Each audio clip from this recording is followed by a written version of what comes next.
बिस्मिल्लाहिर्रहमानिर्रहीम। तो चलें आज का लेक्चर स्टार्ट करते हैं। आज के लेक्चर से हमें सीएसएस के ऊपर काम करना था, लेकिन उससे पहले एचटीएमएल के एक दो टैग्स ऐसे हैं जो मैं पिछले लेक्चर में नहीं बता सका था। वो पहले मैं फिनिश कर देता हूँ, उसके बाद हम आगे सीएसएस की तरफ चलें। अच्छा, यहाँ पे मैं आपको एक चीज़ बता देता हूँ। जैसे हम यहाँ पे पहले फाइल बना लेते हैं।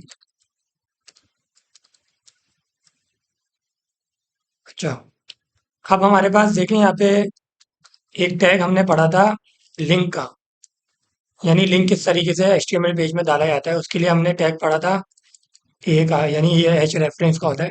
हाइपर टेक्स्ट का, हाइपर लिंक का वो होता है टैग। अच्छा, अब इस लिंक के अंदर मैंने जो एक पिछला लेक्चर हुआ था, जिसके अंदर मेरा ख्याल है वो ये वाला लेक्चर था। ये लेक्चर था हमारे पास। अच्छा, अगर मैं इस लेक्चर को रन करता हूँ अपने पास,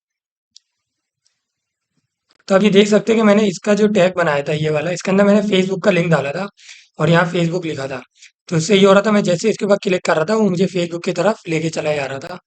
यानी ये देखें, यहाँ से फेसबुक पे क्लिक करा तो फेसबुक पे हम जा रहे थे। तो इसी तरीके से ऐसा, अगर जब हम आगे की तरफ जाएंगे, एडवांस कोडिंग करेंगे वेबसाइट वगैरह में, तो हमारी आपने देखा होगा एक वेबसाइट के अंदर मल्टीपल पेजेस होते हैं। कि पहले होम पेज होता है, फिर उसके जरिए हम साइन अप करते हैं या लॉग इन करते हैं, तो फिर हम होम पेज पे चले जाते हैं, यानी दूसरे पेज पे चले जाते हैं। इस तरह बहुत सारे पेजेस होते हैं। तो ये आपस में किस तरह लिंक होते हैं, बहुत ईजी है मेथड भी। इसके लिए आपने कुछ नहीं करना है, सिंपल यहाँ पे आके आपने ए का टैग बना लिया। अच्छा, इस ए के टैग के अंदर आपने जिस पेज के अंदर जाना है उस पेज का नाम लिखा है। जैसे मिसाल के तौर पे अभी मैं लेक्चर 6.html के अंदर हूँ। अब मैं चाह रहा हूँ कि मैं लिंक पे क्लिक करके चले जाऊँ इस वाले पेज पे, लेक्चर 4 पे। ये मैं आपको लेक्चर 4 दिखा देता हूँ क्या था हमारा। देखिए, इसका ना हमारा पूरा एचटीएमएल का फॉर्म बना हुआ था, सही है। तो अब मैं यहाँ लेक्चर 6 पे दोबारा आता हूँ। यहाँ पे आके मुझे सिंपल लिखना है लेक्चर 6, सॉरी लेक्चर नंबर 4। जिस पेज पे मुझे आना है, lecture4.html। अच्छा, आपको इस बात का ख्याल रखना है कि आप जिस पेज के अंदर मतलब जाना चाह रहे हैं लिंक के जरिए, जिस पेज पे रीडायरेक्ट होना चाह रहे हैं, वो सारी एचटीएमएल की फाइल आपकी सेम फोल्डर के अंदर होना ज़रूरी है। वरना आपका जो एचटीएमएल का कोड है वो उसको मैच यानी डिटेक्ट नहीं कर पाएगा कि आप कौन सी फाइल की बात कर रहे हो, और वो उस पे नहीं जाएगा। इसी तरह मैंने बताया कि जब भी इमेज वगैरह आप इंसर्ट करें वो सारे एक ही फोल्डर के अंदर आप रखें। अच्छा, अब मैंने यहाँ पे लेक्चर 4 लिख दिया। अब मैं यहाँ पे इसका जैसे नाम लिख देता हूँ एचटीएमएल फॉर्म्स लिंक। सही, अब मैं जैसे इसको यहाँ पे शो करता हूँ, शो प्रीव्यू। अब आप देखें यहाँ पे मेरे पास लिंक बना। अब मैं जैसे इस पे क्लिक करूंगा मेरे पास वाला पेज खुल जाना चाहिए जिसमें मैंने एचटीएमएल के फॉर्म बनाए थे lecture4.html पे। जैसे मैंने क्लिक करा, देखें आप यहाँ पे मेरे पास एक खुल गया। अच्छा, मैं इसको आपको एक दफ़ा उसके ऊपर भी करके दिखा देता हूँ लाइव सर्वर पे। देखिए यहाँ पे मेरे पास खुली है ऊपर ब्राउजर में। अब यहाँ पे मैंने ऐसे क्लिक करा, ये हमारे पास ये वाला फॉर्म आ गया। अच्छा, यहाँ पे जैसा हमारे पास जब मैं लेक्चर 6 में था, मैंने इसका नाम कुछ भी नहीं रखा था, डॉक्यूमेंट आ रहा था। देखो ऊपर आप, जैसे मैं इसके ऊपर गया, इसके ऊपर वही नाम आ रहा है जो मैंने लेक्चर 4 में डिक्लेयर करा हुआ है। यानी पूरा का पूरा आपका पेज ही वाला रीडायरेक्ट होके आ जाता है। देखिए यहाँ पे मैंने इसका नाम भी एचटीएमएल फॉर्म रखा हुआ था। तो इस तरीके से आप मल्टीपल पेजेस के ऊपर रिडायरेक्ट हो सकते हैं। इसी तरीके से अब हम सीएसएस की तरफ मूव ऑन कर रहे हैं। अगर आपको जो मैंने क्लासरूम के ऊपर प्रैक्टिस मटेरियल डाला है, उसमें से कुछ टैग्स ऐसे लगते हैं जो मतलब मैंने कवर नहीं करवाए और आपको उस मैनुअल में से समझ नहीं आ रहे हैं। क्योंकि वैसे तो एचटीएमएल के आपको अगर आप गूगल पे सर्च करेंगे तो आपको हंड्रेड ऑफ थाउजेंड मिल जाएंगे, यानी बहुत सारे एचटीएमएल के टैग होते हैं। लेकिन जो बहुत ज़्यादा यूजफुल होते हैं वो मैंने कवर करवाए। उसके अलावा कोई अगर आप टैग यूज करते हैं और आपको उसका वर्क समझ नहीं आता, यानी किस काम के लिए उसका पर्पस समझ नहीं आता, तो आप मुझे यूट्यूब की वीडियो पे भी कमेंट कर सकते हैं, या फिर आप मेरे जो व्हाट्सएप का ग्रुप है उसके ऊपर भी मुझसे कांटेक्ट कर सकते हैं। अच्छा, अब हम जा रहे हैं सीएसएस की तरफ मूव ऑन करने हैं। तो मैं आपको सीएसएस बता देता हूँ। इसकी वैसे तो फुल फॉर्म सीएसएस की जो होती है, कास्केडिंग इसका स्टाइल शीट है। इसके नाम से पता चल रहा है कि आप किसी वेब पेज को यानी शीट को आप स्टाइलिंग कर रहे हो। अच्छा, स्टाइलिंग क्यों ज़रूरी है? सबसे पहले तो स्टाइलिंग की आप जो एग्जाम्पल है वो रियल लाइफ एग्जाम्पल से मैच करें। हमारे पास जैसे घर पे हम घर बनाते हैं अपना, तो घर का सबसे पहले हम सिर्फ स्ट्रक्चर बनाते हैं। अब जो हमारे स्ट्रक्चर होता है, यानी सबसे पहले सीमेंट ब्लॉक के जरिए हमारा पूरा घर का स्ट्रक्चर ढांचा खड़ा हो जाता है। लेकिन वो घर दिखने में खूबसूरत नहीं लग रहा होता है, पता तो चल रहा होता है कि ये घर है, लेकिन जब तक हम उसके अंदर उसकी कलर नहीं कर लें, खिड़कियां ना लगाएं, दरवाजे, वो घर खूबसूरत नहीं बनता। बिल्कुल यही काम वेब साइट की टर्म के अंदर, यानी जो हम वेब का कोर्स कर रहे हैं इसके अंदर जब भी वेब पेज बनाते हैं हम कोई, तो स्ट्रक्चर हम एचटीएमएल के जरिए बनाते हैं और उसके अंदर स्टाइलिंग कलर वगैरह हम सीएसएस के जरिए करते हैं। ठीक है।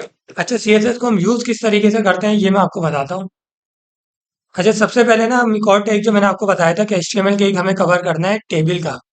तो टेबल का टैग मैं बनाऊंगा और फिर उसको एचटीएमएल के जरिए सीएसएस के जरिए हम स्टाइलिंग करेंगे ताकि आपको और क्लियर हो सीएसएस का काम। अच्छा, इसको मैं बिल्कुल नीचे कर देता हूँ लिंक वाला।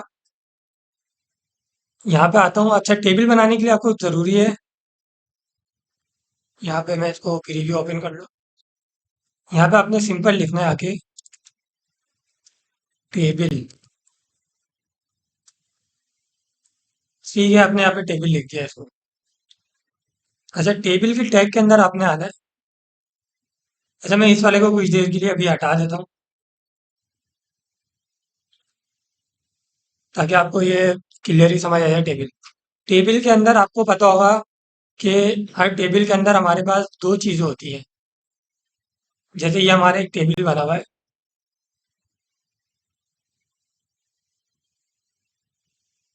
तो एक हमारी होती है टेबल की रॉ, ये हमारी रॉ कहलाती है। और इसी तरीके से एक होता है हमारा टेबल का कॉलम। ठीक है, अब आप समझे इसको। अब हम टेबल का हमने टैग बनाया, टेबल के टैग के अंदर आपने आना है। यहाँ पे आके सबसे पहले आपने लिखना है टेबल रॉ, TR, सही शॉर्ट में टेबल रॉ, ये आपने इंसर्ट कर दिया। अच्छा, अब टेबल की रॉ के अंदर आपने आना है। सबसे पहले क्या होता है, पहली रॉ के अंदर, जैसे ये मेरी पहली रॉ ये वाली, इसके अंदर हमारी होगी कुछ हेडिंग बनी हुई होती टेबल की, तो हम हेडिंग डिक्लेयर करेंगे। तो उस हेडिंग के लिए आपने यूज करना है टेबल हेडिंग, TH। जैसे यहाँ मैं लिख देता हूँ मेल। ठीक है, फिर एक और नीचे आया मैं, TH, एक और हेडिंग, ईमेल। ठीक है, ये आ गया हमारा। एक और हेडिंग, फोन नंबर। से ये हमारा आ गया टेबल की पहली रो और उसकी हेडिंग्स। यानी पहली हेडिंग जो है रो, पहला कॉलम के अंदर नेम है, दूसरा कॉलम ईमेल, तीसरा फोन का। ठीक है। अच्छा, मुझे डालना है इसका डेटा, तो मैं टेबल रॉ से बाहर आऊंगा, अब नई रॉ बनाऊंगा। यानी अभी जो मैंने काम किया वो ये वाली रॉ के अंदर आ गया सारा काम, इस वाली का।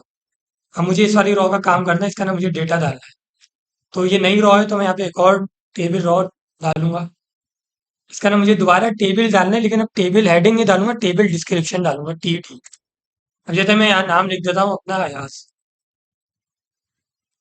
ठीक है, अब मैं यहाँ पे एक और टेबल डिस्क्रिप्शन डालता हूँ, यहाँ पे अपनी ईमेल डाल देता हूँ, ABC123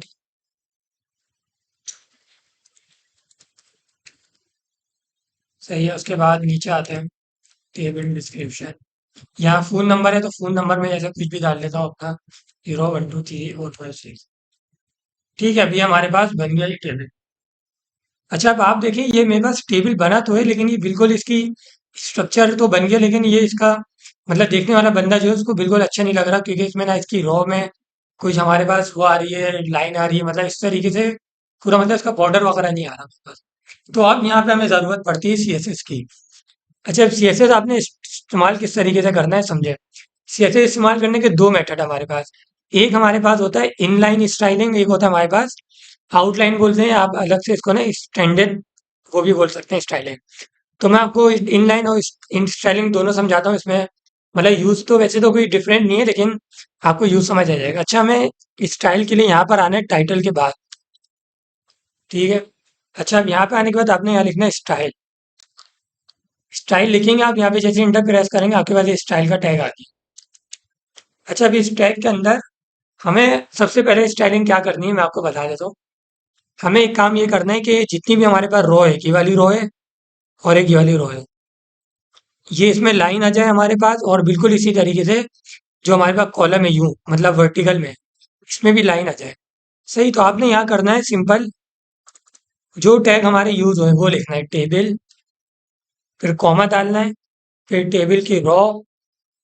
अच्छा, रॉ आपने नहीं डालनी, अपने डायरेक्ट जो आपने यूज करा है ना टेबल हेडिंग, ये डालना है टेबल हेडिंग, फिर कॉमा, फिर यहाँ पे टेबल डिस्क्रिप्शन, TD। ये डालने के बाद आप यहाँ लिखेंगे, इन्वर्टेड कॉमास बनाएंगे। ये बनाया आपने और यहाँ नीचे आ गए। ठीक है। अच्छा, CSS के अंदर अगर हमें किसी भी टेबल वगैरह को या किसी भी टैग को हमें लाइन बनानी होती है उसके चारों तरफ, तो हम उसके लिए टैग यूज करते हैं बॉर्डर का। तो हम यहाँ लिखेंगे बॉर्डर। बॉर्डर लिखा मैंने, जैसे इंटर प्रेस करा ये खुद आ गया। अच्छा, अब यहाँ पे आपने समझना है बॉर्डर। अब यहाँ पे आप देख सकते हैं मेरे पास बहुत तरह के अलग अलग आ रहे हैं। बॉर्डर जो है हम इसको हर तरह के मेजरमेंट के अंदर यूज कर सकते हैं, लेकिन जो सबसे ज्यादा यूज होता है वो होता है पी एक्स। मैं जैसे यहाँ लिखता हूँ 1 px, ठीक है। अच्छा, पी एक्स का मतलब होता है कितने पिक्सल का आपने मतलब इसको बॉर्डर देना है। अच्छा, 1 px से तो कुछ फर्क नहीं पड़ा क्योंकि हमने कोई कलर बताया नहीं इसको कि कौन सा कलर का बॉर्डर आना है। तो आगे आके आपने यहाँ लिखना है सॉलिड।